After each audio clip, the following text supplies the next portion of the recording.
Thank you, friends. You have saved the Valkyries. Sigrun, how did this happen? Mimir, is that you? You have been freed, but... Freedom comes at a price, milady. You speak truly. Countless winters we serve the All-Father. But only through his union to the Queen did we ever taste some measure of freedom. But aren't you the queen? There has only been one Queen of the Valkyries, the goddess Freya. When Odin severed her wings, I served in her absence, but it wasn't enough for the All-Father.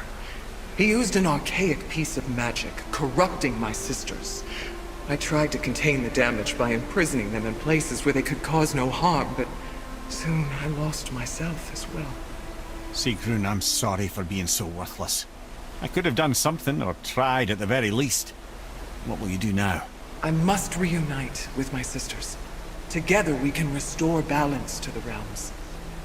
You have the eternal blessings of the Valkyries.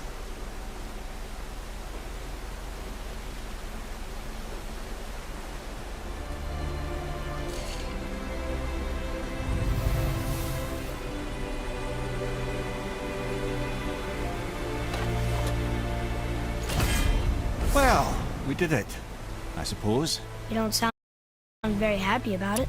It's difficult to be happy about anything when you're a reanimated head. I'm grateful we were able to set the Valkyries free. So much of this could have been avoided, if only... You said it yourself, Head. It does not matter anymore. The past is the past. Well, that's awfully cheerful coming from you. I am in a good mood. The dwarves will make use of this helm. Your dad's a wee bit single-minded, isn't he, lad? Definitely.